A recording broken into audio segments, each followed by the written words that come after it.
Një shaj që thjesht këto gra fermere edhe fermerët në përgjithësi e kanë përkrahjen institucionale, shtetërore në këtë rast apo jo, edhe si e tillë do të vazhdoj. Kështu që nuk po du me hamendsu kur jeni ju këtu, po ja u lë binën edhe ju na tregoni më shumë.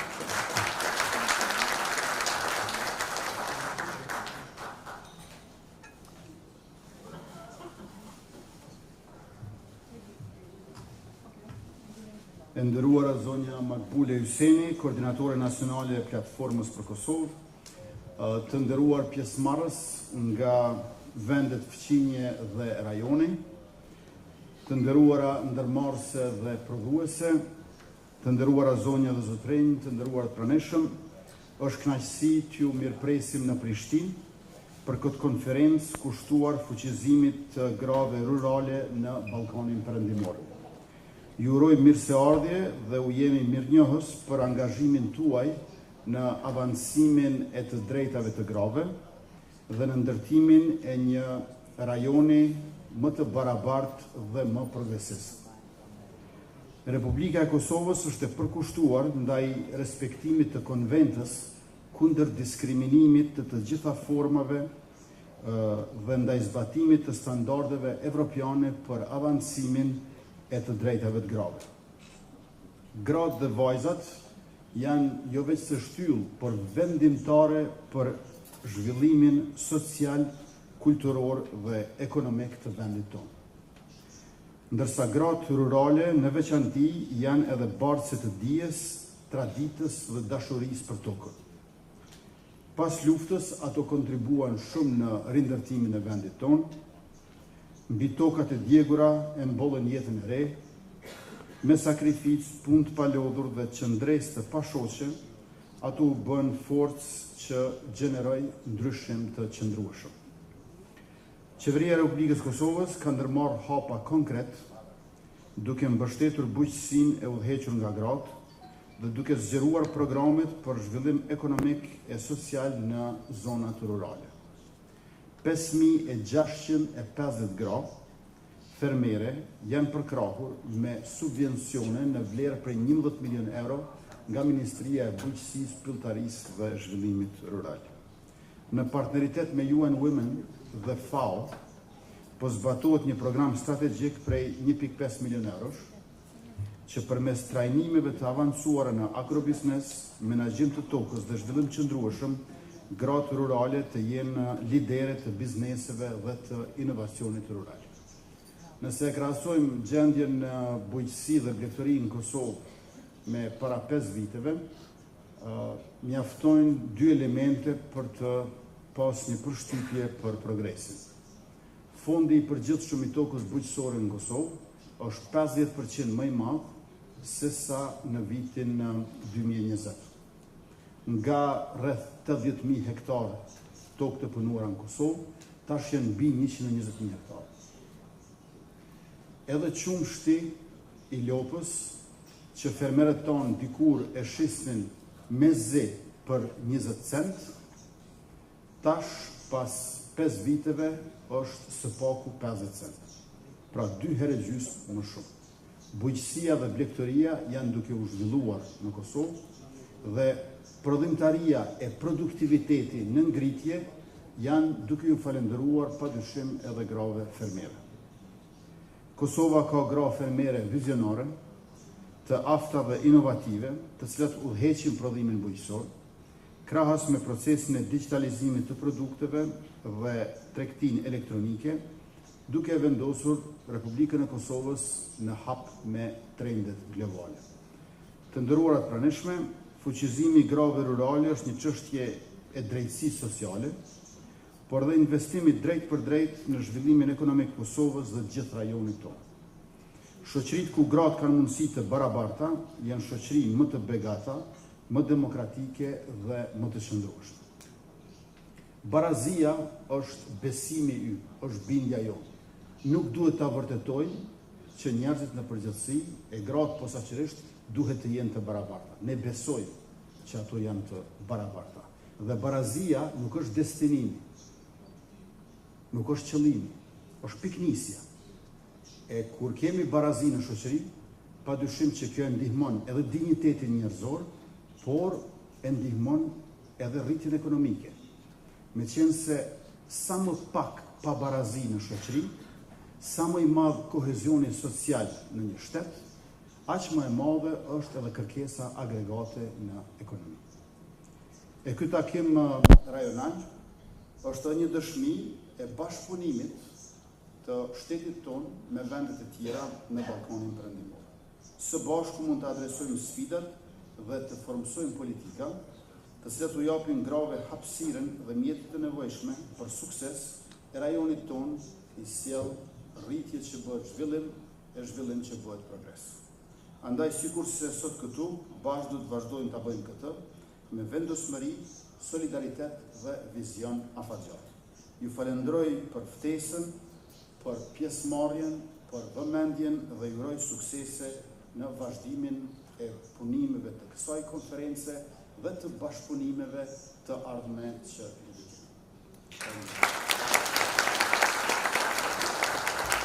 Ministër, nëse mund të lutem, kemi një kërkesë nga organizatorët për një foto të përbashkët me gratë përfaqësuese të organizatave rajonale, pra, edhe i ftoj gratë përfaqësuese të organizatave që janë nga Ballkani Perëndimor, pra zonja Makbuli Hyseni dhe gratë e vendeve të tjera, që ta bëjnë një foto të përbashkët me kryeministrin Kurti si një kujtim i këtij aktiviteti, i këtij organizimi. Sigurisht kështu ka ndodhur edhe në takime tjera ku kanë qenë kryeministrat e vendeve të tjera, kështu që le ta ruajmë, ta mbajmë këtë traditë. Pra, ftesa është vetëm për gratë përfaqësuese të organizatave, pra pjesë e platformës.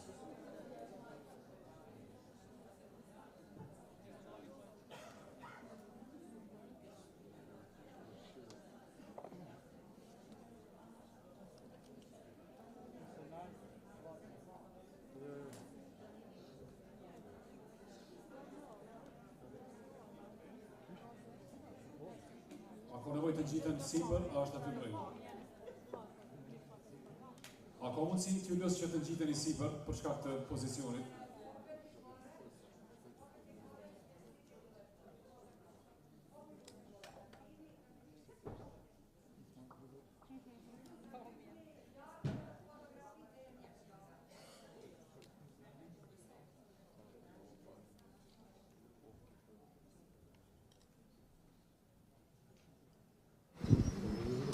A ju thot fotografi anë me qesh?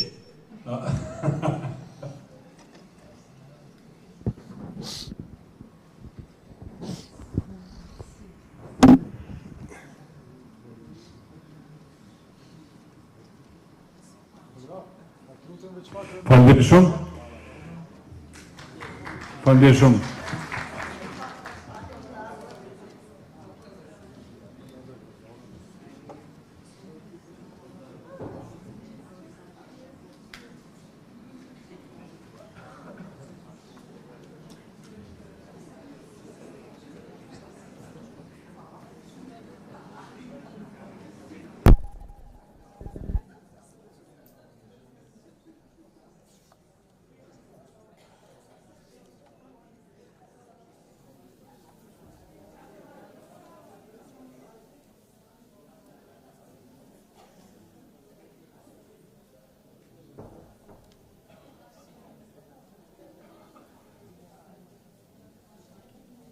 Faleminderit, kryeministër. Faleminderit. Mirë, po vazhdojmë një tutje.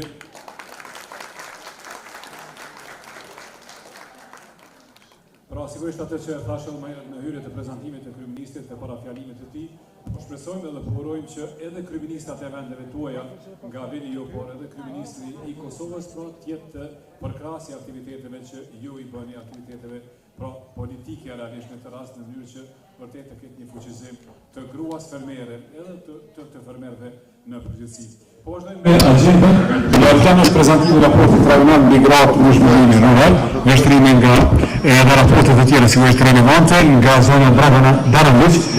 Nëse është këtu, e ftojmë që të bëj prezantimin e këtij raporti, pra është raporti rajonal. Nëse ju nuk vini nëse a ju jeni, okay.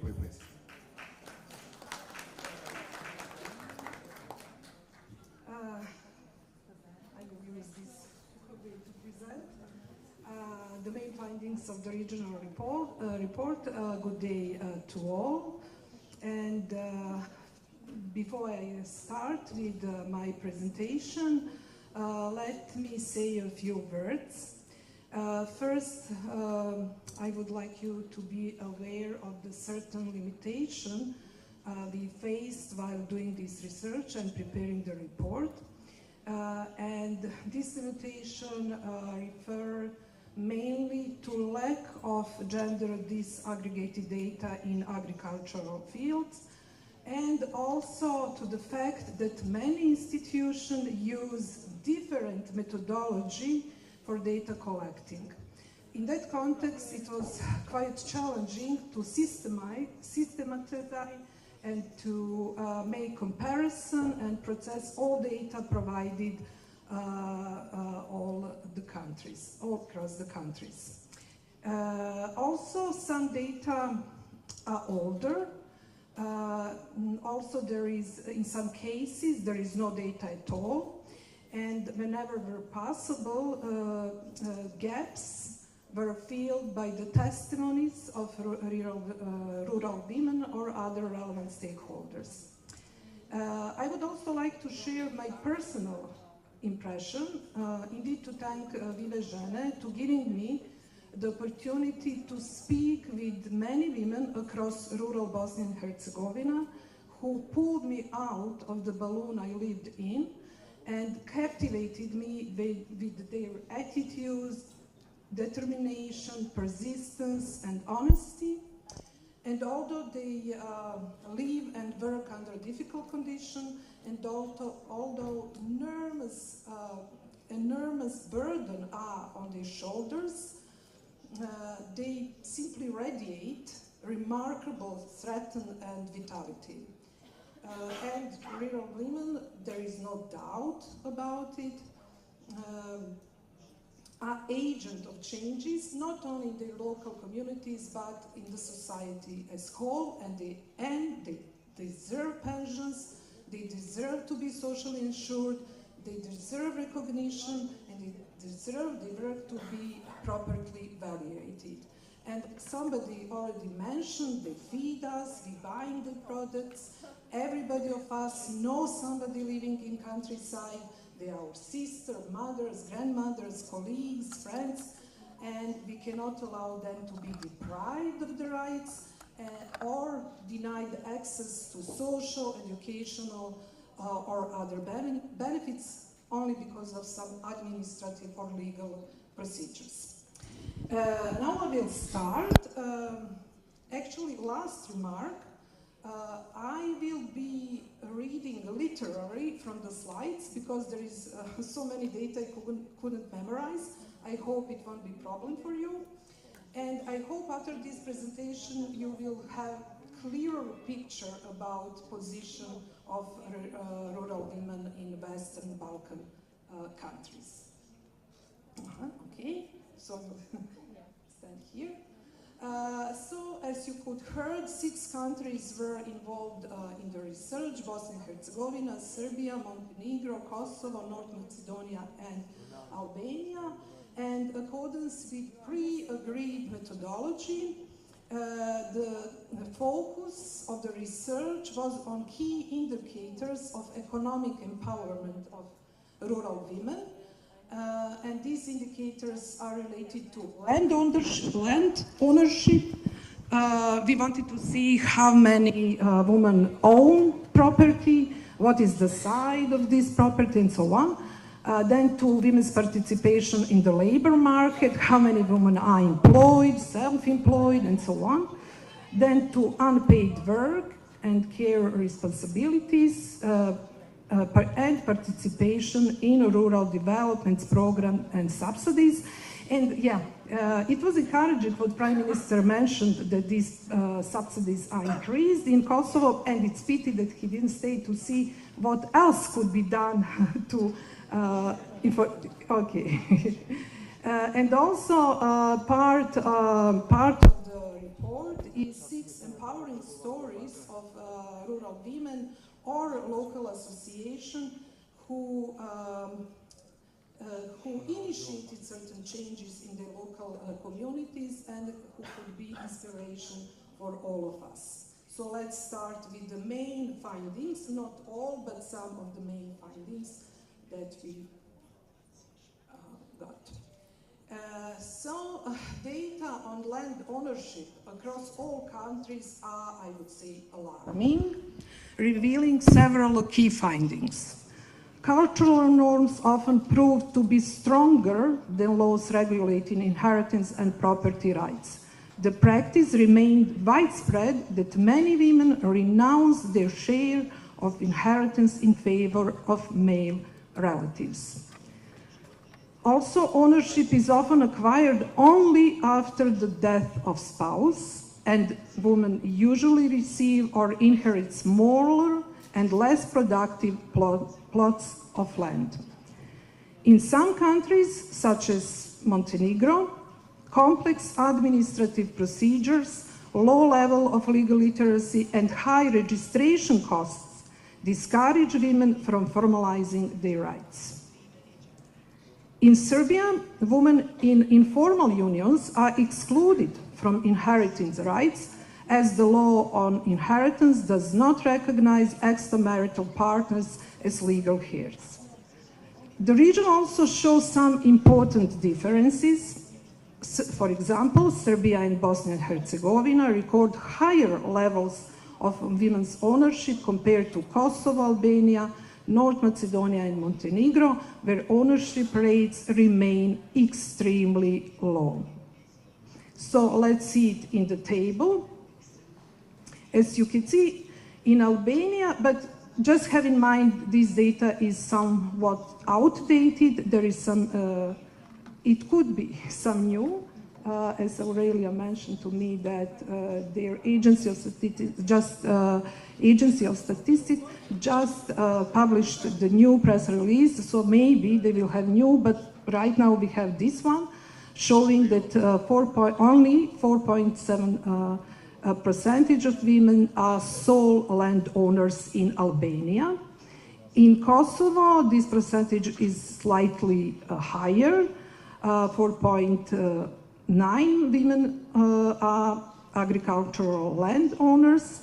In North Macedonia, 12.01% of women are landowners. In Bosnia and Herzegovina, this is also estimation. We don't have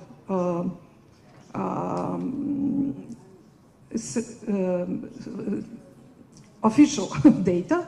So in Bosnia and Herzegovina, around 30% of women are property owners, while in Montenegro there is 12.9% of women registered as family farm holders. And in Serbia, there is 25.59% of real estate owners are women, and a little bit lesser of women are on the head of the farms. So the findings point to several priorities. First, enforcement of existing inheritance and property laws must be strengthened, ensuring that women's rights are protected in practice. Second, legal literacy and outreach programs should be expanded to rural women, helping them understand and claim their rights. Third, systematic collection of sex disaggregated data on land ownership must be established across all cadastres and agricultural census to provide evidence for more effective policy design. And finally, targeted financial incentives such as grants, subsidies, or credit schemes linked to women's land registration should be scaled up to create tangible benefits for rural women who secure ownership rights. Okay, let's go further to data related to employment and self-employment and entrepreneurship. When it comes to women's employment in general, there are significant differences among countries. In Albania reports comparatively high female employment, 6.8%, while Bosnia and Herzegovina reports one of the lowest female employment rates in the region. With regard to women's employment in the field of agricultural activities, unpaid work of women on female farms predominates. For example, in Albania, a large share of employed women in agriculture work as unpaid family workers. And there is also a big wage gap between earnings, when it comes to earnings between men and women in agriculture. In Serbia, among women in agriculture, informal and seasonal work without contracts prevail. These structural features depress women's earnings and social protection coverage and reduce visibility in official statistics. Kosovo's labor statistics show women selecting part-time work far more often due to family responsibilities, and in Bosnia and Herzegovina only 5.9% of employed women are in agricultural activities, and in Montenegro, just 0.7% of employed women are in agriculture.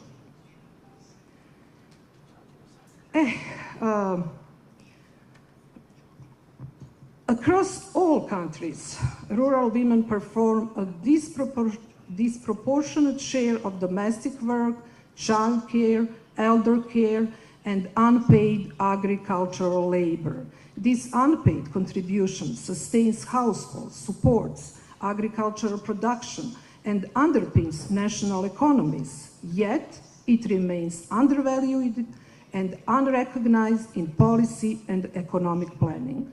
The data collected for this report demonstrates striking similarities in the gender distribution of time and labor, but also reveals significant differences in how countries measure, acknowledge, and attempt to address these inequalities.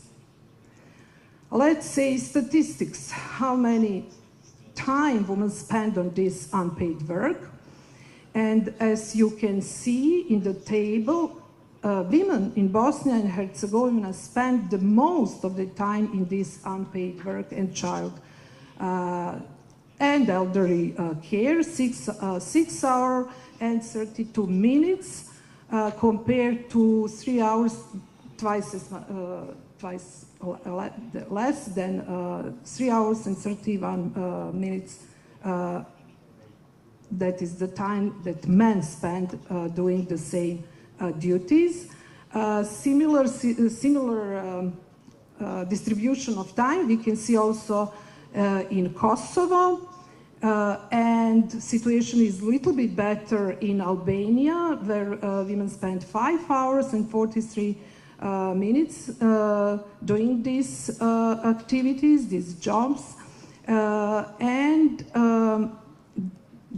in Serbia they spend 4 hours and 29 minutes doing these activities.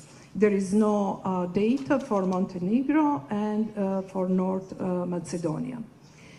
Women interviewed for the purpose of this report stated their working days last from dawn to dusk, rising before dawn for field work, returning to domestic duties, and ending the day exhausted.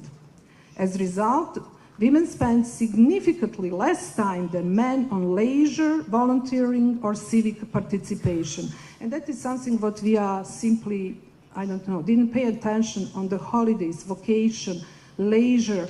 What we are talking about, work, but what is about this very important activity for all of us. For many rural women, the idea of going on seaside holiday remains unimaginable. Existing programs and measures, such as kindergartens, institutions for the elderly, parental leave policies that could reduce the burden on women and contribute to an equal division of work, are insufficient and inaccessible to many rural women. So the evidence calls for urgent action to integrate unpaid work into economic policy and planning. First, systematic time use surveys should be institutionalized in all countries to measure and value unpaid contribution. Then investment in rural childcare and elder care infrastructure is essential to reducing women's care burden and enable greater labor market participation. Then social protection and maternity benefit system must be equalized and designed to avoid regional inequalities or exclusions. Fourth, agricultural and rural development programs must explicitly recognize and target women's unpaid contribution, offering pathway into formalized and paid work. And finally, public campaigns and legal reforms should be challenge stereotypes that devalue unpaid domestic and agricultural labor, promoting a more equal division of responsibilities between women and men.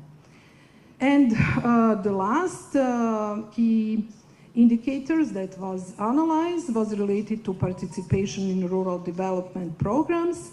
And across the region, women remain underrepresented among beneficiaries of these programs and subsidies and face barriers, and as we could hear, such as restrictive eligibility requirements, limited access to information, weak advisory support, and patriarchal norms around land ownership. At the same time, a number of initiatives at national and donor levels have begun to target women more directly, but with varying results. The percentage of women beneficiaries of subsidy programs in agriculture ranges from 5% in Kosovo to around 24% in Serbia. I will skip, okay. There is some suggestions for improvement. I'm not sure, shall I read it now? Maybe to leave, to discuss some of these recommendations together, but I can read if you want.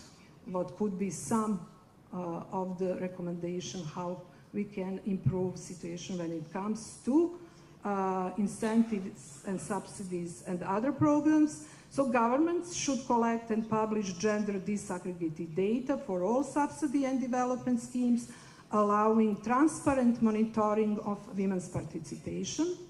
Eligibility requirements tied to land ownership must be revised to recognize use rights, shared ownership, and complementary activities.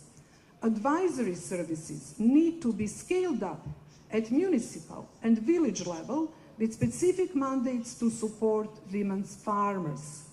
Donor programs should transition from one-off small-scale projects to systemic, budget-backed initiatives integrated into national strategies and targeted support for profitable and sustainable sectors such as vegetable production, food processing, ecotourism, and rural services would allow rural women to transform from unpaid contributors into recognized entrepreneurs and leaders of rural development. And I said at the beginning, the part of the report are empowering stories of rural women or association across the region.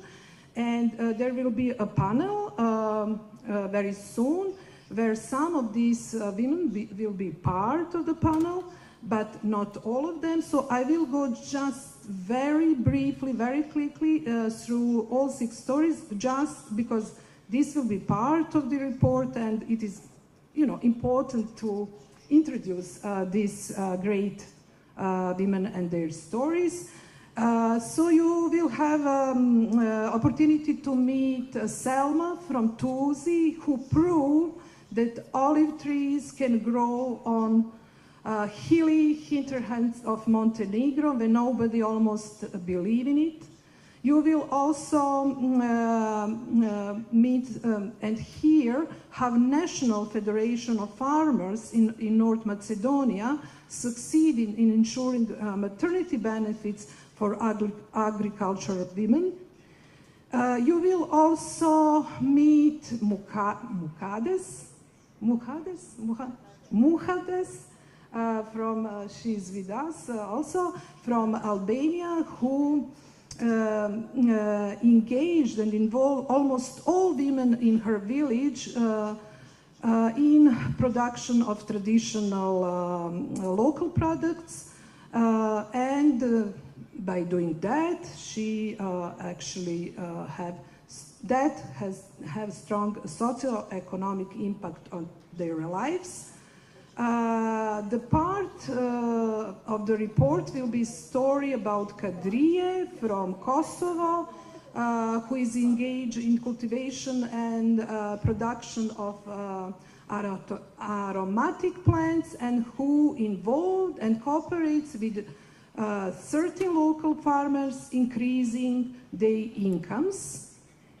And from Bosnia and Herzegovina, you will meet Olivera Stanisic, known for her Ivar, but she's also a holder of commercial farm, which is quite rare, and she is the rare, or maybe the only woman with this status in this part of Bosnia and Herzegovina. And you will also, in the report, be able to read about Udahni Život, association from Serbia, who radically changed the life of their local community in northern part of Serbia. So that would be quickly all what I prepared from this report. Thank you for your attention.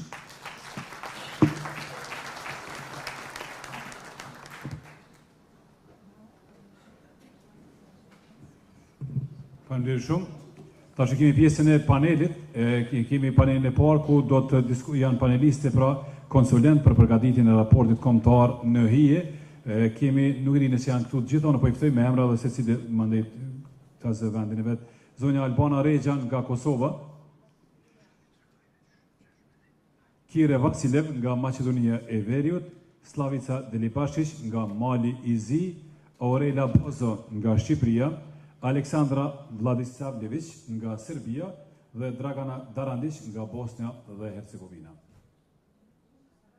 Moderator ose moderatore është Mima Dahić, koordinatore nacionale e platformës nga Bosnia dhe Hercegovina. Po më pra kemi një ndryshim, është Biljana, po na prezantohet vetë, po besoj. A kemi edhe atje, apo duhet ta përmirësojmë edhe atje? Pra mbrapa. Po Biljana Petrovska Mitreska, nga Maqedonia e Veriut. Pra kjo është, këto janë panelistat që do të diskutojmë mbi këtë temë.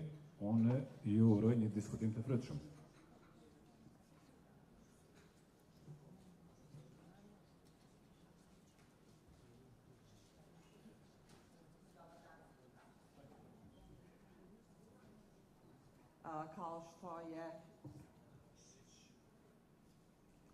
Kao što je Biljana u predstavljanju platforme danas rekla, da mi kao organizacije, članice platforme, definišemo zadatke, odnosno na čemu platforma je željela da radi u narednom periodu. Jedan od tih naših zadataka je bio da kao članice uradimo izvještaj u sjeni o sprovođenju konvencije za eliminaciju nasilja nad ženama u svim našim zemljama, a također i da se osvrnemo na EU izvještaje koji se pišu za svaku zemlju ponaosob. U skladu sa tim razgovarali smo kako želimo da ti izvještaji izgledaju, da su nam fokus samo žene sa sela i da želimo da naši ti izvještaji predstavljaju jedan alat koji će za nas, a također i za druge organizacije civilnog društva u našim zemljama predstavljati alat za monitoring sprovođenja same CEDAW konvencije. Tako da ovi izvještaji u sjeni nisu samo dokumenti, odnosno informacije šta je uspješno, što nije uspješno. Oni također predstavljaju i glas žena sa sela. njihova iskustva, kako one vide, na koliko su one upoznate o samoj konvenciji, na koji način sve ono što je država izvijestila o sprovođenju konvencije je u stvari sprovedeno u praksi. Tako da ću ja zamoliti koordinatore, stručne saradnike, da nam predstave izvještaj, odnosno da nam kažu koji su to ključni nalazi za svaku zemlju ponaosob, koji su specifični izazovi sa kojima se suočavaju žene na selu svakodnevno i koje bi mogli biti ključne preporuke prema kako vlasti, a tako i za uključenje u sam izvještaj prema SIDO-u. Zamolit ću prvo Albanu Reksu da nam predstavi izvještaj vezano za Albaniju. Kosovo, sorry. Okay, thank you very much, Mima.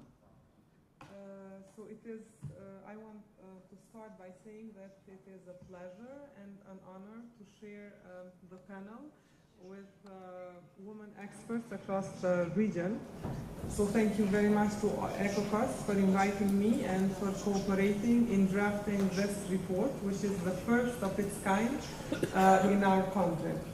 And also thanks a lot to Dragana, who actually provided us with, I think, an excellent overview of the current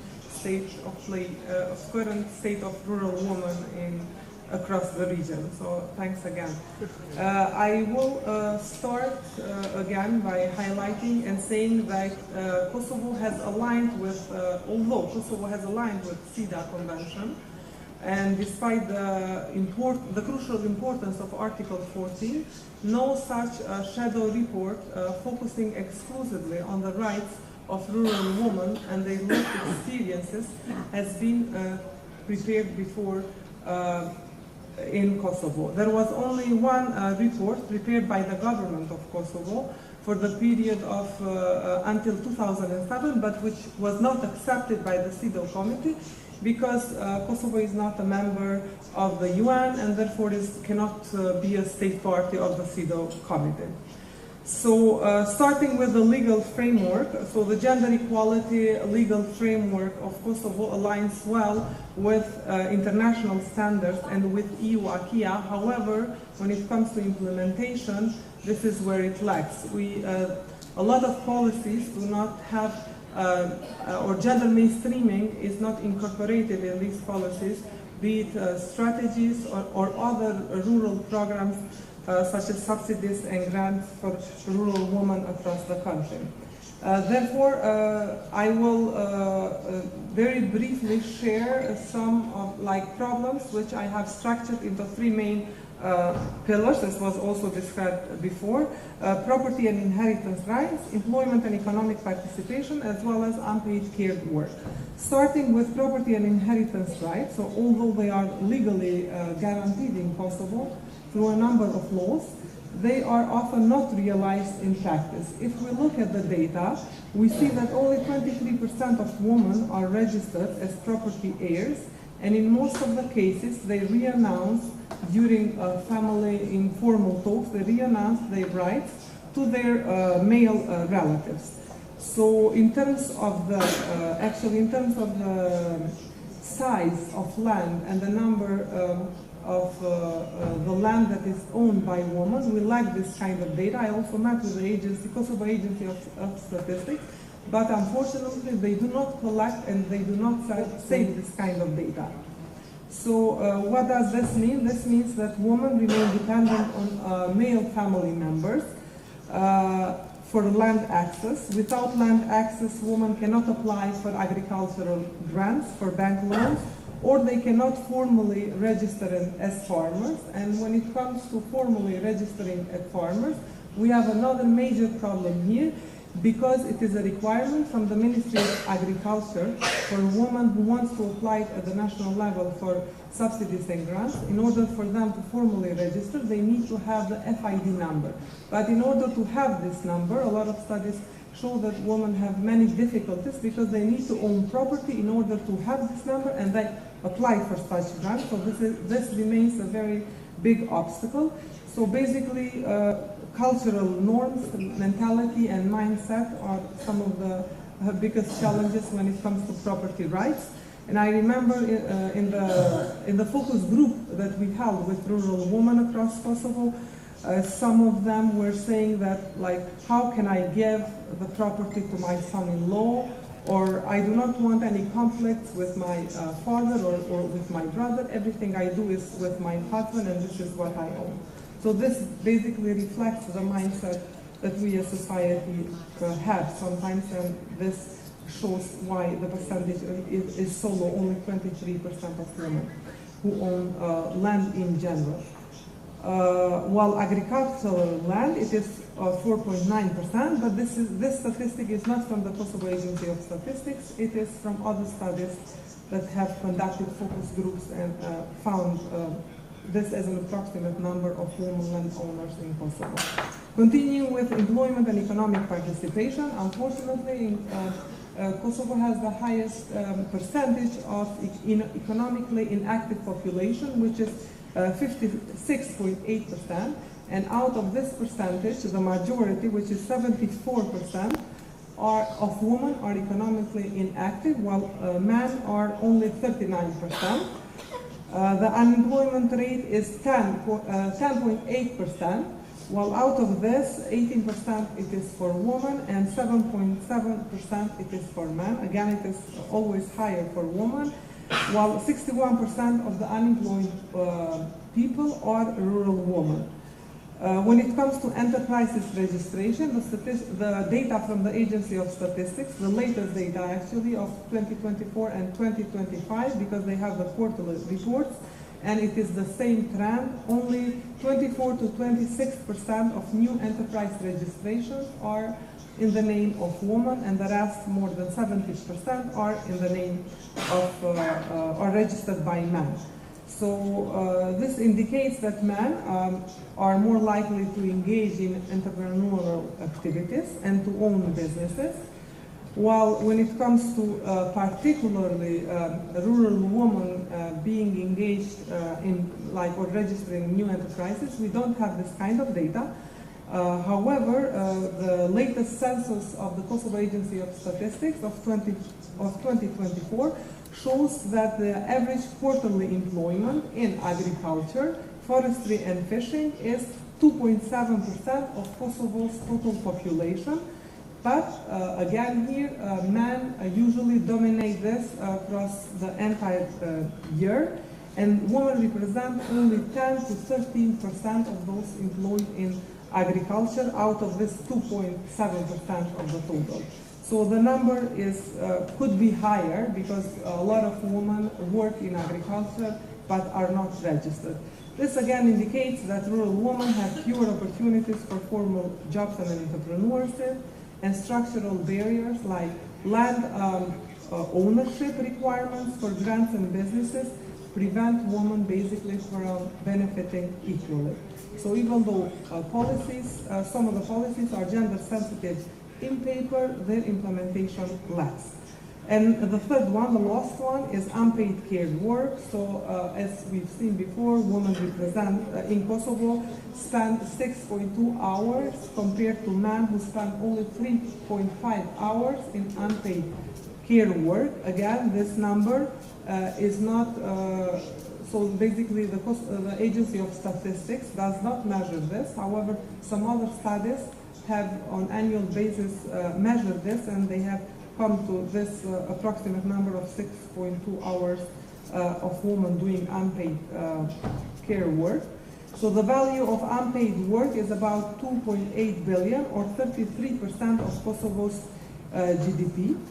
And data also, like the experiences from rural women in our meetings with them, they said that they spend twice as much time on childcare and housework and cooking compared to their husband and other family members. So what does this indicate again when it comes to entering the job market? It indicates that unpaid care is a hidden barrier keeping women out of the labor market. It limits basically our time for other extracurricular activities, for education, for training, or for leisure. And unfortunately, despite its huge economic value, 2.8 billion, unpaid work remains invisible in official statistics and policy making. So to conclude, in short, rural women remain underrepresented, and progress in including them in the labor market remains limited, unfortunately. They face systematic barriers, and we cannot forget also intersectional discrimination, because some of them might have lower levels of education, they might be in an isolated geographic area living, and they might not know about, or they might have low awareness. So this represents basically multiple barriers that they are faced with. In order, because we were also asked to share some of the key recommendations that come from the results of the shadow report, I will briefly just mention some of them. The first one is to improve gender desegregated data collection, because we missed them specifically when it comes to dividing or segregating data by rural and urban.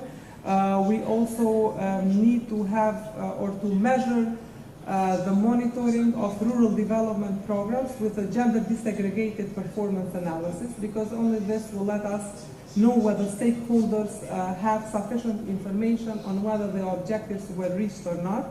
We need to expand access to affordable childcare and elder care.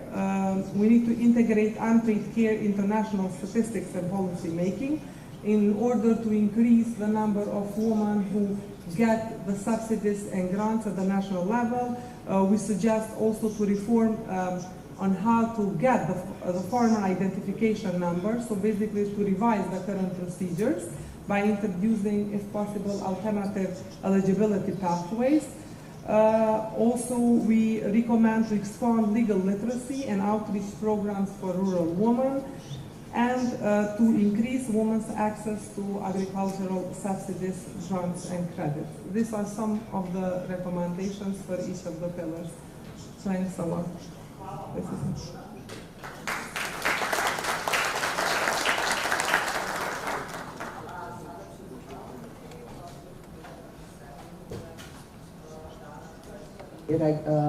Izvještaj za Sjevernu Makedoniju.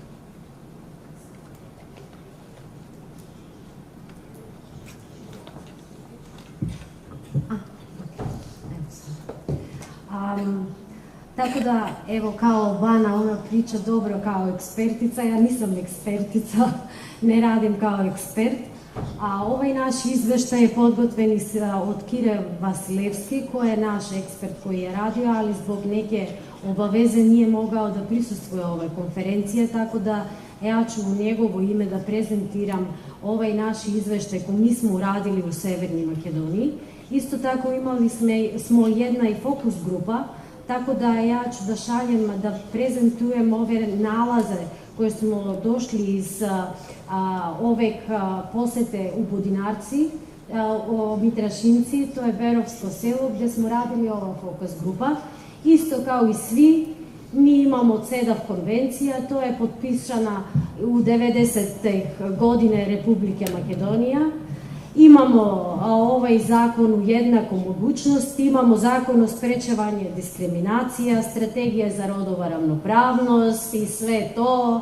Imamo strategije poljoprivrede, opet su ovde ženi spomenuti, ali sve ostaje na hartiju, mnogo malo idemo sa implementacijom. To je jedna velika, kao da kažem, naod koji imamo u ovaj izveštaj. U Republiki Makedoniji ima visoka zastupenje žena u neplaćenom radu, tako da žene čine 47% neplaćenih radnica u poljoprivredi, a prosečna provode više od 4 sata dnevno u kućnim poslovima, što ograničava njihova ekonomska aktivnost. Tako da i kad smo radili ovaj COVID izveštaj kod nas, to je pokazalo da oni rade više, oko 10 časova dnevno, oko sve poljoprivrede, kućni posao, sve to. A hoću da dodam samo nešto što je isto tako Dragana napomenula, niska vlasnička prava, Tako da u izveštaj stoji da 10% žene poljoprivrednice iz Republike Makedonije, oni posjeduje imot. Ali ovdje se misle na svi žene koji živi u Makedoniji. 12% žene posjeduje imovine u ruralnim sredinama. Opet kažem da sve žene koje živi u Republike Makedoniji, a ruralne žene koji oni žive u ruralnim sredinama su 5%. Evo, ta je ono na što mi trebamo da radimo i da to je jedna naša preporuka koju hoćemo da damo, da mora da se radi oko ovo podiganje javnog svesta, povezanje sa ruralnih programa, subvencijama, da žena moraju da imaju imovinu na svoje ime ili pod zakup. Mi to radimo u Nacionalnoj federaciji, ali evo dajemo i ovo kao jedna naša preporuka. Moramo da istaknemo, ja znam da u svim zemljama to je isto, zdravstvena i obrazovna infrastruktura je nedovoljna. Jedan podatak koji mi imamo u naši izveštaj za Republike Makedonije, u ruralnim sredinama zdravstvene ustanove, banke, socijalne ustanove su često udaljene više od 10 km. Sada možemo da shvatimo kako je to veliki uticaj, negativan uticaj na ruralnim ženama, pogotovo onih mladih, majka, ili trudnice ili one povozrasne ženama, koliko oni trebaju da putuje da stigne do neko zdravstvena ustanova. A mi isto tako nemamo javan prevoz u ruralnim sredinama. Oni ograničavanje, kao što sam spomenula, je nepoznavanje neplaćenog rada, slab pristup zdravstvenim uslugama, niska zastupanje, politička zastupajnost i ograničen pristup obrazovanju i stručnim obukama. To je jedan veliki problem koji mi trebamo da radimo, pogotovo sa mladim ženama, da oni ostaju u ruralnim sredinama. Da damo njima mogućnost da oni rade kao poljoprivrednici, kao biznismeni, kao preduzetnice. Evo samo da kažem još jedan podatak, oko 1% u ruralnim sredinama, a ruralnim ženama su menadžeri neki biznis. To je porazitelno. Da, i to je jedan veliki problem i samo mogu da kažem da 20% od ruralna ženama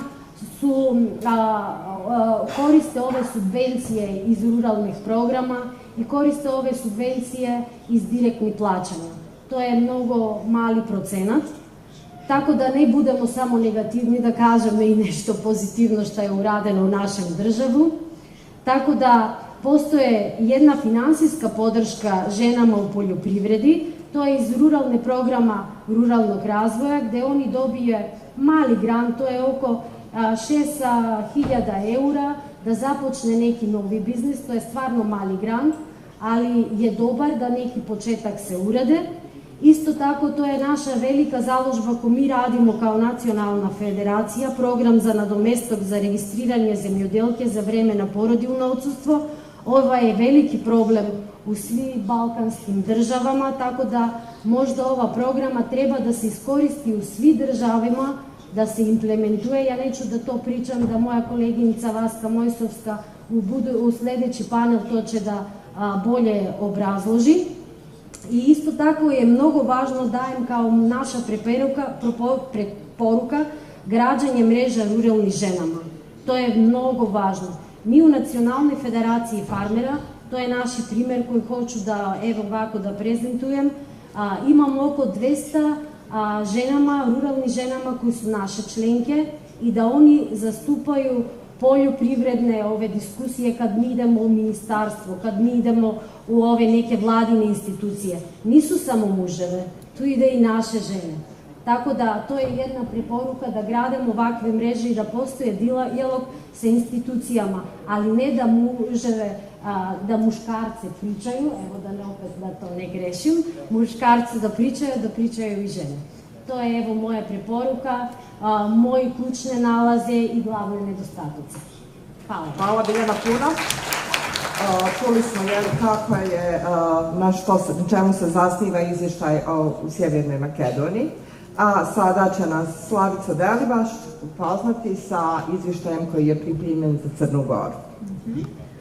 Pozdrav svima i od mene i ja ću isto kao Biljana, nisam ekspertkinja, ali svakako ću prenijeti nalaze koje je moja koleginica Vanja Zorić-Šundić pripremila, pa ću se onako potruditi da budem što konkretnija i kako ide ovako, kako smo počeli, sve shvatam da u stvari samo da imamo svi jedne iste izazove, jedne iste situacije u svim našim državama, samo se možda brojke prepliću i onako su možda različite, a prije kada je gospođa Dragana imala svoju prezentaciju, shvatila sam da smo mi uvijek na tom dnu nekom, da imamo najmanji broj zaposlenih u poljoprivredi žena, da imamo najmanji broj žena koje imaju vlasništvo nad poljoprivrednim gazdinstvom i tome slično, ali ja ću opet proći kroz sve te podatke i onako ću ukratko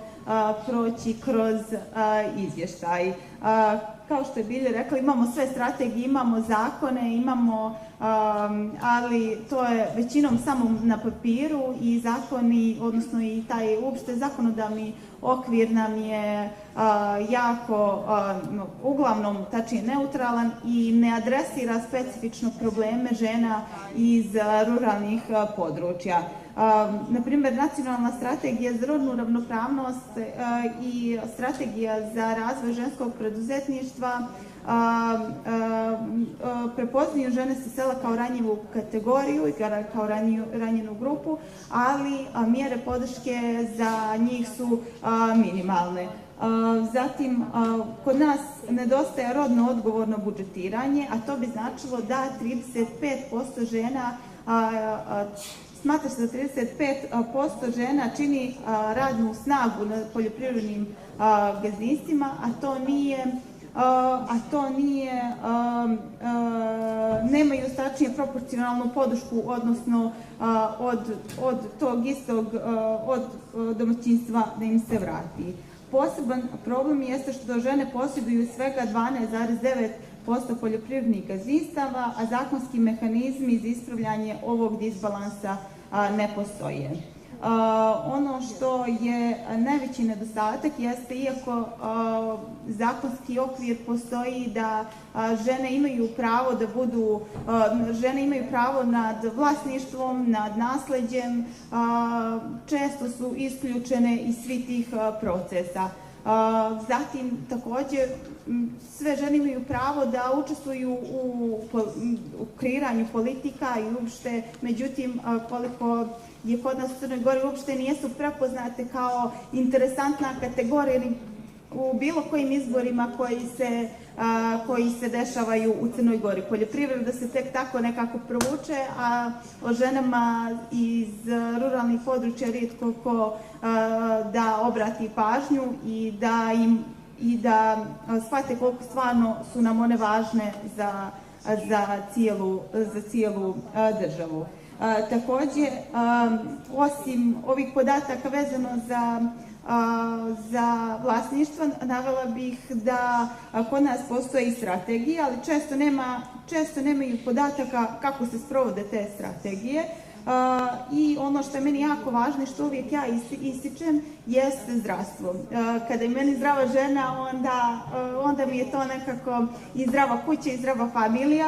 Htjela bih samo jedan porazan strašno podatak, jeste da u oblasti zdravstva postoji nacionalni program skrininga. Svi smo svjesni kako je važna preventiva i rano otkriće, pogotovo raka kod žena, su to rak materice i rak dojki. U oblasti zdravstva ističuje se da u ruralnim sredinama 44% žena nikada nije imalo ginekološki pregled, a 60% nikada nije imala mamografiju. Pa pogledajte koliko je to samo nizak procenat, to je ogroman procenat da žene uopšte ne mogu i nijesu u stanju da pođu na pregled, da posle obično bude kasno. Dalje, koji su glavni izazovi, kao što su već koleginice rekle, ograničen pristup zemljištu, resursima, socijalnim i zdravstvenim uslugama, kao i niskom zastupljenošću u političkom i javnom životu. Obično se kod nas o ženama govori bez žena. Dalje, često imali smo tačniji fokus grupe i često smo u komunikaciji sa ženama. Ono što one ističu jeste ta socijalna izolovanost, nedostatak slobodnog vremena i ograničene prilike za društveni život. Jer kod nas je 57,4% žena su neplaćeni porodični radnici, a 42,7% žena redovno obavlja brigu o djeci i starijima. Ono šta su preporuke jeste da je definitivno, ponovit ću se kao i koleginice, da je to važno ekonomsko osnaživanje žena kroz pojednostavljenje procedura za apliciranje za razne kredite, zatim njihovo aktivnije učestvovanje kako u lokalnim politikama, tako i u nacionalnim, i poboljšanje pristupa zdravstvenim i socijalnim uslugama. Hvala, Slavice. Posle Crne Gore, gospođa Aurela Bozo iz Albanije će nas upoznati sa podacima, odnosno nalazima i preporukama koji su razvijeni za izvještaj u sjeni za Albaniju.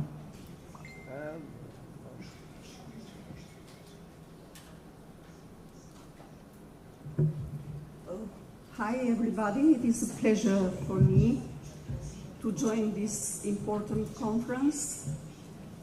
Regarding the work that we have done in Albania, I would like to start with the methodology that we have used to prepare the report. We started with desk study. We were strongly focused in the recent CEDAW reports. CEDAW concluding observations to the Albanian state are issued in November 2023. So it was a good opportunity to be consulted with these concluding observations of CEDAW Committee for Albania. We consulted the progressive reports of EU for Albania. This was under the frame of desk study, adding many reports and publications focused in the same issues.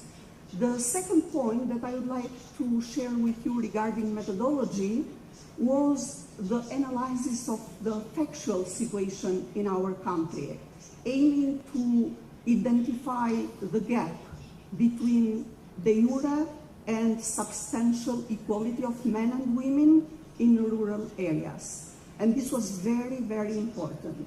Based on the indicators of the concluding observations of CEDAW Committee for Albania, based on the recommendations and concerning issues of EU for Albania, based in the recommendations, general recommendation number 34 of the CEDAW Committee on Rural Women's Rights, we prepared a questionnaire and we shared it with civil society organizations, aiming to share with you not the voice of an expert, not the voice of one civil society organization, but the voice of civil society organizations in Albania working in this field. And we gathered 15 questionnaire filled by civil society organizations working in this field. We prepared a request for information from many institutions in Albania, and I'm very glad to share with you that all institutions to which we have submitted requests for information answered and sent us information and data which were very, very important to enrich findings and the recommendations of our report. And regarding the process of sharing the findings and the recommendations with the most important group, with rural women, we organized a workshop in Pogradec with rural women on June 2025, and we organized a very important process of validation of data and the recommendations from this report. This was for the methodology. Let me share with you that we started with one of the most concerning issues of CEDAW Committee for the Albanian state, the level of information of rural women regarding CEDAW Convention, optional protocol of CEDAW Convention, and the general recommendation number 34 on the rights of rural women. Regarding this component, I would like to share with you that the position of the conventions ratified by the Albanian state is very, very important because they are ranked immediately after the constitution of the Republic of Albania. And they are very, very important. So we have analyzed, based also in the field questionnaires of civil society organization, the level of information of rural women regarding these international acts and the optional protocol. What we have found is that the level of information of rural women regarding CEDAW Convention is increased due to the work and activity of civil society organizations and state institutions. We have a low level of information regarding optional protocol of CEDAW Convention, and what we have found is that rural women have not used the complaint remedies foreseen in the optional protocol of CEDAW Convention. So there is a lot of work to do, aiming that these complaints, individuals or in group, to be used in our country and in the region too. This was one of the issues that we have treated in this report. We have done many important recommendations in the report. I'm not able to share all the recommendations, but some of the most important ones are linked with the way of informing the rural women regarding CEDAW Convention and optional protocol of CEDAW Convention, because we have to use the language, the proper language, to share these articles, to share these concluding observations in their language, in the language of their rights. So this is very important. We have written very important recommendations regarding the role of the Albanian Parliament to promote convention and to promote the optional protocol and the general recommendations of CEDAW Committee.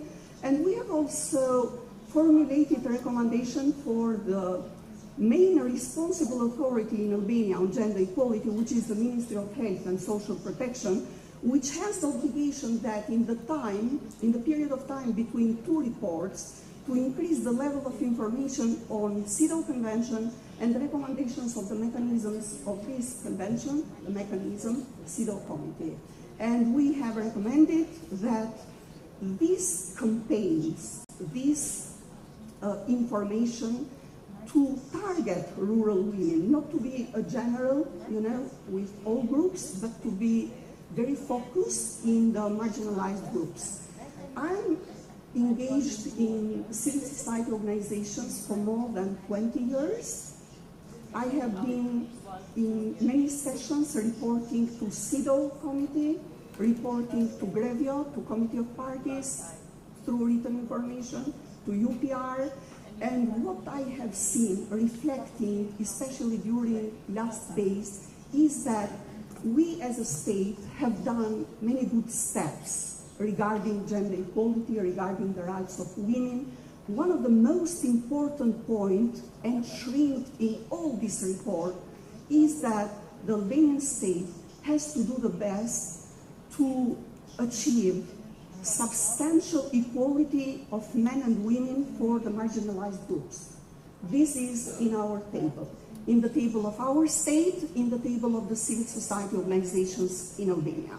So this is one of the main findings of this report for Albanian state. Regarding some significant gaps that we have identified, I thought it's better to be focused more on gaps, because we have identified many achievements regarding the legal framework, regarding policy, regarding practices that we have established. We have established many good practices in institutions level and in civil society organizations level. Regarding the significant gaps, one of them is completion of the legislation in Albania in full compliance with EU acquis. This is very, very important. We have suggested and recommended the amendment of the law on agriculture and rural development, aiming to grant specific protection for spouses who contribute in managing of agriculture business, aiming to give them rights in this management process of their business.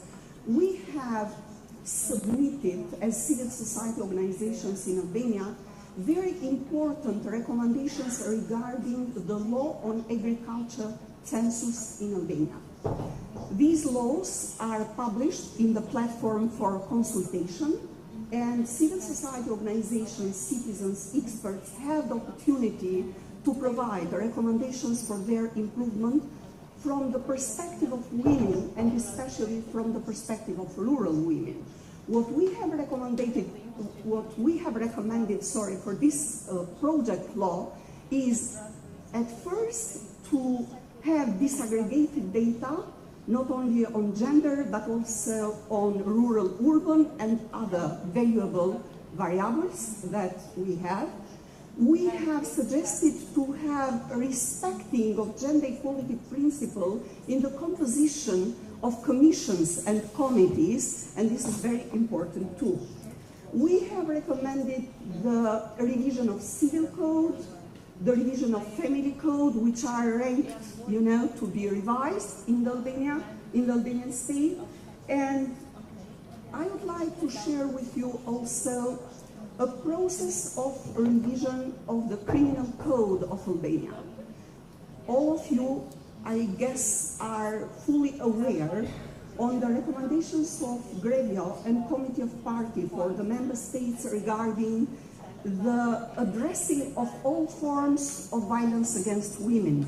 So we are revising the criminal code, and we are in the process of preparation of the civil law on prevention and protection from all forms of gender-based violence and domestic violence. Another point that I would like to share with you is that to have access to shelters in Albania for the victims of domestic violence, they have to have an immediate protection order or protection order. And we have brought in the attention of the Albanian state and civil society organizations that the international standard is not like this. The international standard has to address from the states the issue of non-reporting of violence from women and girls who are not able because they are feared or for any other reasons, they are not reporting. So it's not necessary to use remedies to have access to the shelters according to these international standards. Sorry, but yes, we are running out of the time. So just one short, because we have more. Okay, the last one that I would like to share with you is the new judicial map in Albania. We have a new judicial map in Albania which reduced the number of the first level courts in 13, which means that rural women have to travel to go to the courts. You can imagine the cost in time, the cost in money, and all the issues that it raised. Thank you. Thank you, Aurela. Hvala, Aurela. Sada bi zamolila Aleksandru Vladislavljević, koja je radila izvještaj za Srbiju, da nam predstavi koji su nalazi, koje preporuke i možete možda reći i vaše iskustvo, vi ili Dragana, kako je bilo u stvari, što vam je bio najveći izazov u svemu ovome. Mislim, idemo Aleksandra i na kraju ćemo na Dragana. Hvala. Hvala puno. Pre svega zahvaljujem se na prilici da dođem i da učestvujem u ovom razgovoru i prethodnim koleginicama koje mi se čini da su osvetlale na različite načine ono što može da se nazove položaj žena na selu ili položaj žena u ruralnim oblastima. Znam da imam samo 5 minuta i onda je to uvek dilema šta zapravo izabrati i rukovodeći se, s obzirom da Dragana je već izdala podatke iz naših izveštaja, izveštaji postoje, mogu da se pročitaju. Ja sam odlučila da možda dodam još jedan aspekt ovom našem razgovoru koji možda nije toliko bio do sada zastupljen i u samom izveštaju, s obzirom da SIDO priprema izveštaj u senci za SIDO ima određenu strukturu i određena pitanja, onda nema toliko prostora, a čini mi se da je važno za ovu regionalnu platformu. Pre svega želim da kažem da ono što postoji, a to je da postoji velika, odnosno nedovoljna vidljivost žena na selu u politikama uopšte, u svim mogućim politikama. Ne samo one koje se odnose na ruralni razvoj, nego na sve razvojne politike u jednoj zemlji. I u tom smislu nedostaju nam i podaci da bismo stvarno razumeli situaciju. Sela nisu homogena i žene na selu nisu homogena grupa. Imamo i mlade i stare žene, žene koje su obrazovane i one koje su manje obrazovane i one koje rade u poljoprivredi i one koje ne rade u poljoprivredi. Imamo žene koje su sa invaliditetom, imamo žene iz manjinskih grupa. Znači, posmatranje sela kao jedne homogene celine, odnosno plus na to naravno geografske razlike, gde na severu, gde su sela veća, gde je ravnica zgusnutija ili na planinskim područjima gde su rasuta. Znači, to su sve različiti životi, različiti pristupi uslugama, različiti način za ostvarivanje svojih prava, različiti načini za ostvarivanje ekonomskih i svih drugih mogućih prilika koje postoje. U tom smislu, jako je važno razvijati ove mikrostrategije. Mislim da one postoje, čak između dva sela različito će biti u zavisnosti od samih kapaciteta. Zato ove podatke, osim što moramo da imamo da se agregirano po polu, trebalo bi da ih razmatramo iz različitih drugih uglova i da onda kažemo da li stvarno razumemo šta se dešava u selima. Ja se lično bavim rodno odgovornim politikama i rodno odgovornim budžetiranjem već jako dugo. U ženskom sam pokretu preko 20 godina. Radila sam puno sa ženama na selu i to mi je otvorilo oči na jedan drugi način, zato što vi kada gledate statistiku i čitate podatke, to je jedna realnost, a kada odete i kada radite sa ženama na selu, sa njima zajedno, ne umesto njih, nego sa njima i pokušate da razumete kakav je njihov život i kako one se zapravo u toj sredini se nalaze, onda vidite da postoji jako veliki potencijal koji uz malo podrške može da donese veliku promenu u ruralnim zajednicama. Pored ovih strukturnih barijera o kojima se govorilo, kao što je vlasništvo nad zemljom i imovinom, i neka vas ne zavaraju ove brojke koje su ovako za Srbiju kao nešto bile malo bolje. Vi da biste ostvarili pravo na subvenciju treba da imate registrovano poljoprivredno gazdinstvo, ali ne morate da imate zemlju da biste imali gazdinstvo. Tako da ukoliko kao kroz politike odredite više poena za gazdinstva koje se vode na žene, onda ćete odjednom imati puno više žena nosioca poljoprivrednih gazdinstava, zato što će se preregistrovati unutar porodice. Tako da, iako imamo povećanje žena koje su nosioci poljoprivrednih gazdinstava, imamo i puno tih stvari, tih lažnih uspeha koje se reflektuju zapravo kao rezultat politike. Ono što postoji, takođe postoje ozbiljne razvojne barijere. Znači, ne možemo da posmatramo položaj žena na selu i u ruralnoj sredini odvojeno od odnosa prema selu. Kakav je odnos prema selu? Da li je uopšte selo više mesto za život? Ako pogledate statistiku, vidjet ćete da sa sela odlaze mlade žene i mladi muškarci, zato što za njih tamo nema prilika. Da bi na selu bilo prilika, na selo mora da se vrati kvalitet života koji podrazumeva i zapošljavanje u poljoprivredi, ali i izvan poljoprivrede, pristup uslugama, o tome se dosta danas govorilo, uslugama ostvarivanja prava, da li morate da putujete do najobičnije, ne samo da se zaposlite ili da se lečite ili da se obrazujete, nego da li i da učestvujete u kulturnom životu, šta se dešava sa tim potrebama. One na selu postoje kao što postoji u gradovima. Znači, mora politika da se promeni prema samom selu i da ono postane mesto za život. I sad, pošto znam da vreme ističe, je li tako, ja ću se fokusirati na 3 preporuke koje imam. Prva se odnosi na ovaj problem o kome smo svi govorili, a mi smo pokušavali u Srbiji takođe da ga kroz preporuke na neke analize rešimo, a to je pitanje da žene se bave nekim poslom na selu, ali da generalno je taj rad nevidljiv i da nisu registrovane i da obavljaju neregistrovane te delatnosti. To da će one postati vlasnice zemlje i imanja, to će biti možda za 100 godina, realno. Ako pogledate, to su možda 3-4 generacije. Znači, to je dugoročno. A sad šta može da se uradi kratkoročno? Mi smo predložili takozvani slovenački model koji se već pokazao jako dobro u Sloveniji, a to je gde vi, pored registrovanog poljoprivrednog gazdinstva, pri tome treba uzeti u obzir takođe da je to sada jedna porodica i mi kada kreiramo politike moramo da razmišljamo da ne razaramo porodice, nego da ih osnažujemo i da stvaramo, da ženama dajemo prostor da one ostvaruju, da realizuju svoje kapacitete, ali da to ne bude na uštrb dinamike u porodici koja je jako važna za žene na selu. I uopšte je važna. Mislim da je važna posebno za nas koji dolazimo iz rodno odgovornih feminističkih politika, da je jako važno da se ta ravnopravnost ostvaruje na jedan način koji neće te žene dovesti u još goru situaciju nego što su one bile.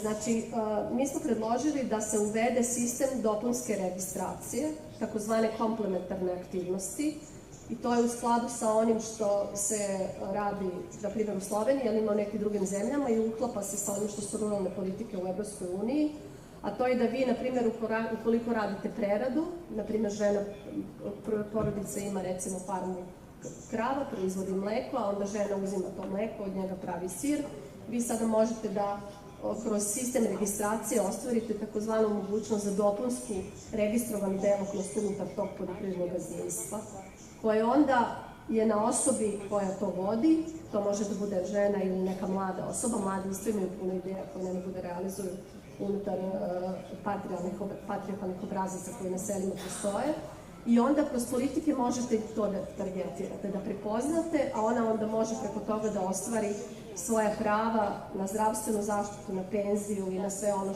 što je inače neophodno, što dolazi iz formalne zaposlenosti.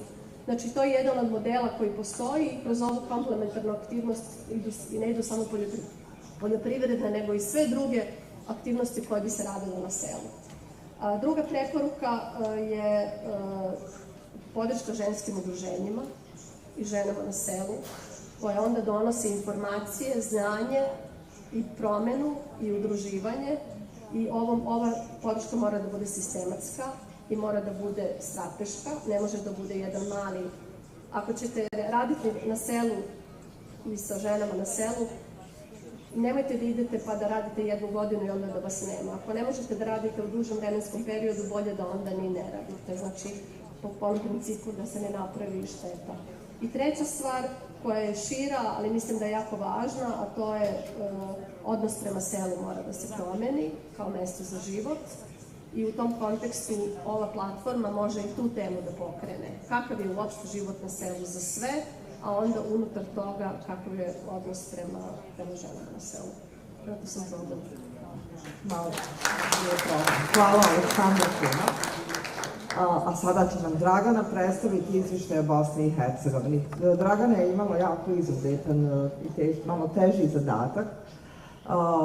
Pored pisanja izvještaja o sjeni vezano za SIDO, Dragana je morala istražiti vezano za periodični izvještaj Evropske unije za Bosnu i Hercegovinu, odnosno da se upoznamo koliko Evropska unija tretira položaj žena na selu u Bosni i Hercegovini, što je 1-0. Tako da, i pored svega sastaviti, odnosno napraviti ovaj regionalni izvještaj koji je Dragana predstavila prije toga. Pa bi ja zamala da je damo jedan aplauz za taj regionalni. I da nam, Dragana, samo ukratko predstaviš nalaze, preporuke za Bosnu i Hercegovinu. Skoro je nemoguće ukratko predstaviti izvještaj, ali mi je važno negdje da kažem zašto je bilo malo složenije raditi to u Bosni i Hercegovini. Svi ste rekli, mi imamo strategije i to je divno, imamo i mi, ali ih imamo različite. 16 različitih strategija, različite zakone, dakle svaki entitet, Brčko distrikt ima svoje zakone, svoje strategije, zatim federacije i njeni kantoni imaju svoje zakone i svoje strategije, što u mnogome usložnjava i utiče generalno na položaj žena, a pogotovo na položaj žena na selu. I samo jedan brzinski primjer zašto je zašto su te fragmentirane i neusklađene strategije problem i zašto zapravo rezultiraju u tome da žene ne uživaju ista prava na cijeloj teritoriji Bosne i Hercegovine. Samo kao primjer ću navesti porodiljske naknade koje u oba entiteta primaju i nezaposlene žene i u urbanim i u ruralnim krajevima. Međutim, te nadoknade za nezaposlene žene u ruralnim krajevima su fiksne, iznose oko 200 eura, dok u federaciji te nadoknade variraju, pa će nezaposlena žena na selu dobiti na ime te nadoknade, ako ima sreću da živi u razvijenijem kantonu, dobit će 500 eura mjesečno, dok će drugi dobiti mnogo manje. Dakle, imate diskriminaciju na dijelu u odnosu na to gdje koja žena živi. I Aleksandra je već spomenula, zaista postoje bitne razlike između sela i sela, postoje nerazvijenija, više razvijena sela, postoje razlike između samih žena koje žive u tim selima koje nismo prosto stigli da ih se dotaknemo u odnosu na njihove različite identitete i statuse. I već je dosta toga rečeno, ja se ne bih ponavljala, situacija je zaista jako slična u svim zemljama i kad se radi dakle o vlasništvu i pristup određenim programima pomoći, ali ono što je mene negdje dok sam radila i pričala sa tim ženama, što me negdje, mislim možda nisam trebala da budem iznenađena, ali sam bila, je takvo urušavanje usluga u oblasti zdravstva, obrazovanja i socijale da me to zaista ostavilo bez teksta.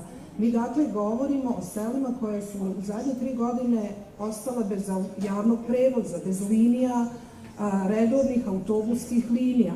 Govorimo o mjestima u kojima više škola nema, zatvorene su. O mjestima u kojima je prva služba hitne pomoći 50 km daleko i tako dalje. To su sve negdje stvari na koje bi se, ali zaista, drugačija i ozbiljnija pažnja morala posvetiti. Ok, ako ne možemo da imamo vrtić, možemo imati neke mobilne vrtiće ili neke druge načine organizovanja nastave u selima koje su ostala bez škola. Pošto je već dosta toga rečeno, ne bih voljela da ovo ne spomenem,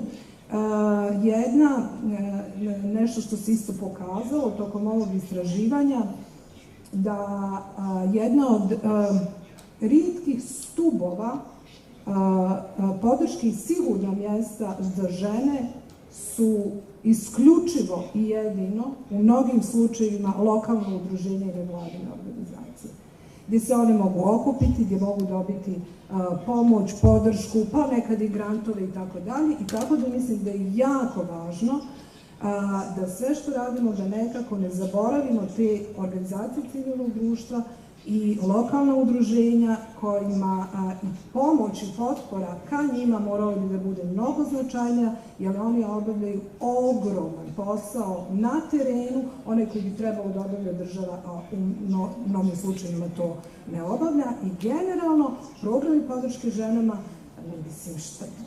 tromjesečni program, tamo što ste se prenuli, on je završen. Znači, dugoročni, višegodišnji programi podrške bi možda mogli nešto konkretnije da promijene na terenu. Eto, samo da ne zaboravim, to mi je bilo važno da pomenem.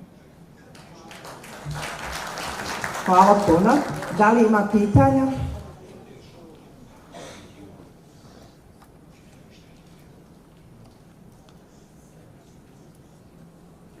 Ako iz publike nema pitanja, ja bih samo postavila šta je za vas bio najveći izazov u radu na izvještaju?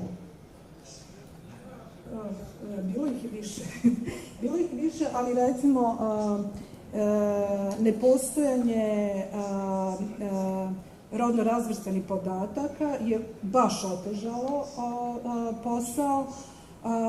Zatim nesaradljivost određenih ministarstava koji su i nakon nekoliko intervencija nam nisu poslali odgovore na postavljena pitanja.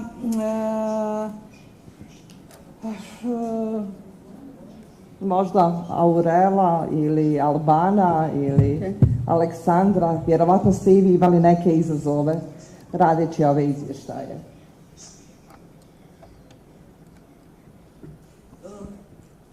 I'm trying to answer your questions and to go beyond your questions too, aiming to use this opportunity. At first, I would like to share that there is a lack in Albania of monitoring of the effects of policies, of laws, of programs to rural women. And this made difficult, the process of writing the report. But I am quite sure that one of the most important difficulty in the process of writing the report was the lack of disaggregated data regarding rural women beneficiaries of programs, beneficiaries of fund schemes. So both of these components were difficult in the process of writing the report. And when I spoke regarding the effects of the laws to rural women, let me share with you an example. We have a law on gender equality in Albania. And according to this law, the work of women and men in the family has to be assessed, has to be valued. When they care for children, when they care for elderly people, when they work in the business, all of these have to be assessed, valued, and to be translated in benefiting from programs, from health programs, social programs.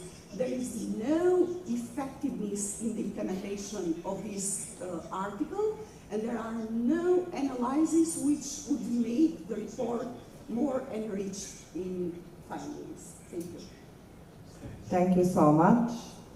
Aleksandra Albana, do you want to add something? Pa, evo ja bih rekla da je možda najveći izazov bio kratko vreme koje smo imali na raspolaganju, zato što suštinski i konkretno kad je u pitanju Srbija trenutno vrlo složena politička situacija u kojoj je praktično nemoguće se upustiti u bilo kakav razgovor sa institucijama na ovu temu ili u nekom širem smislu prikupljati neke dodatne podatke. Ali ono što bi bilo važno, pre nego što se izveštaj pošalje SIDO komitetu, što će naravno do toga ima još dosta, zato što Srbija još nije pripremila peti izveštaj, pa će ovaj izveštaj morati malo da se doradi, ali mislim da je jako važno da se sad taj izveštaj vrati u zajednicu i da se sa ženama na selu, da im se predstavi i da se prikupe njihova svedočenja, zato što je za SIDO komitet zapravo taj deo najvažniji, te konkretne priče. Evo to bih ja rekla da je recimo to bio izazov, to nismo mogli da organizujemo, prosto nije bilo moguće u ovoj situaciji koju smo mi sad nalazili u Srbiji,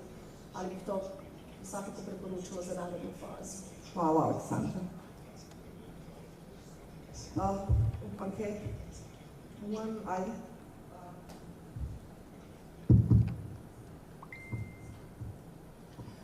Dobar dan svima, ja hoću da budem kratka, hoću da postavim jedno prašanje Aureliji iz Albanije. Ne znam da li sam dobro razumela zbog prevod, rekli ste da imate sad draft verzija zakon za poljoprivrede i ruralnog razvoja, pa da tražite nešto u taj zakon da se umetne za žene iz ruralne sredine. Da li to sam dobro razvila i šta to ste tražili da umetnite u taj zakon?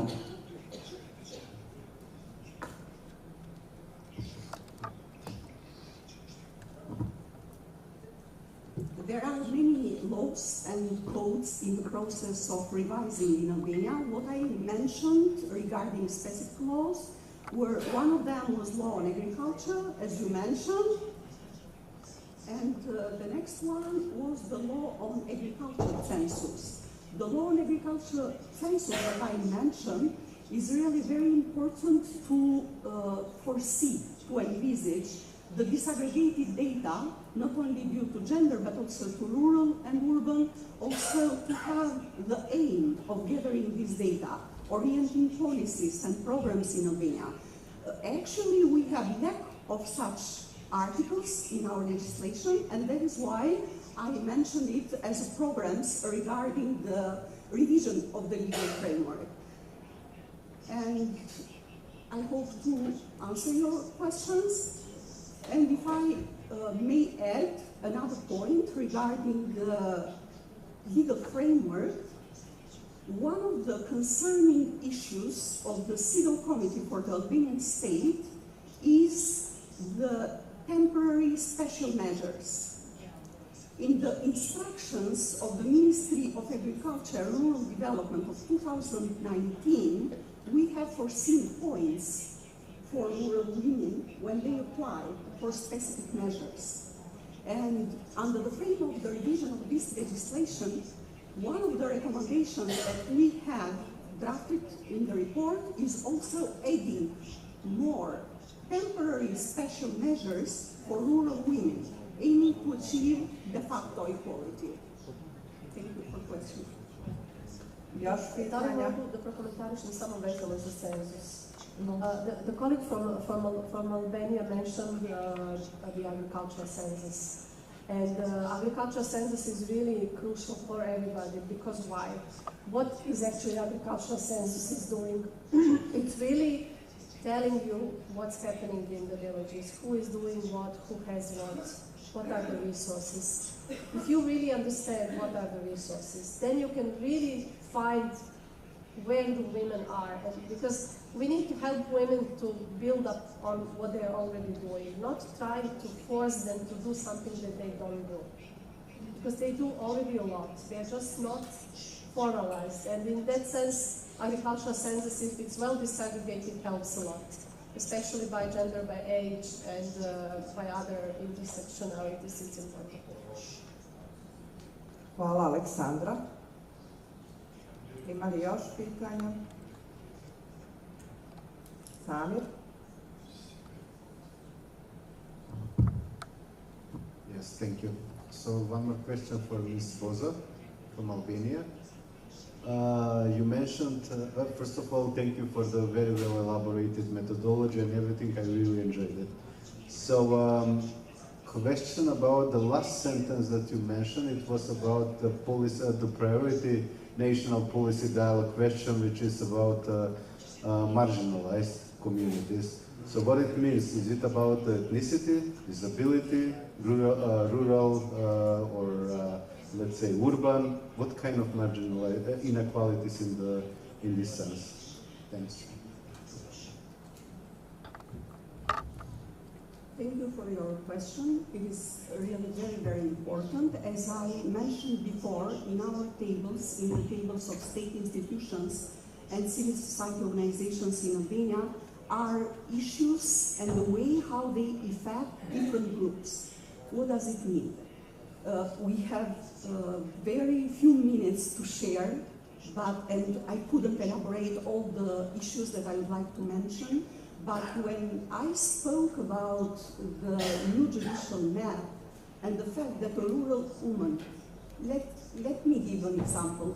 A rural woman who is victim of domestic violence has to go to the first level of court to confirm the police order, to receive the immediate protection order, to certify the immediate protection order, and to have a protection order. You can number the times that she has to go there. And the issues raised are many.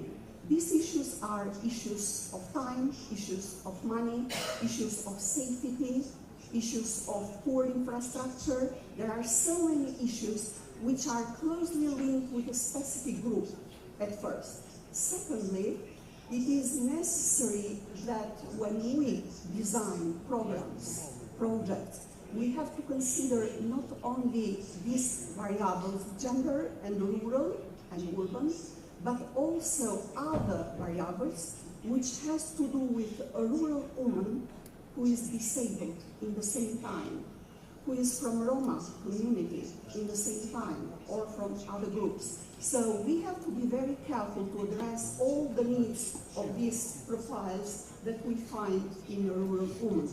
So this is what I had in mind when I raised this issue.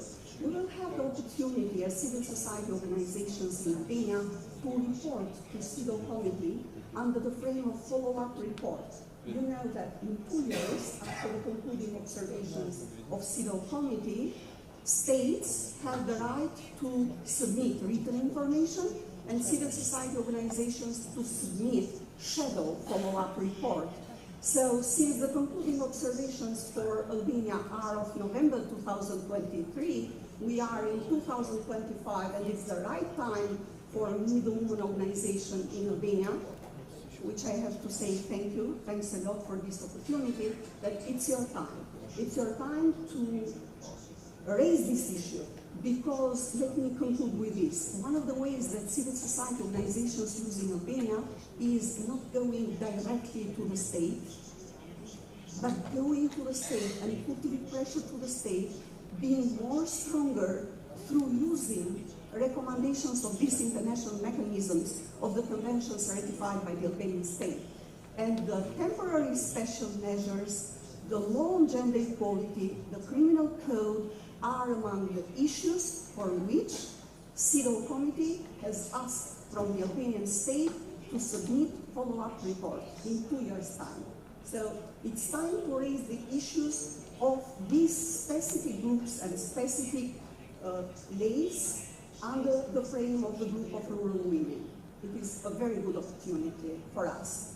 Thank you for your question. Hvala Aurora, a ja ću se također nadovezati da je također i pisanje ovog izvještaja u stvari urađeno u pravo vrijeme i za Bosnu i Hercegovinu. Tako da i mi smo u procesu čekanja datuma za sesiju i podnijet ćemo naš izvještaj u sjeni CEDAW komitetu. Vive žene neće biti u tom procesu podnošenja izvještaja same.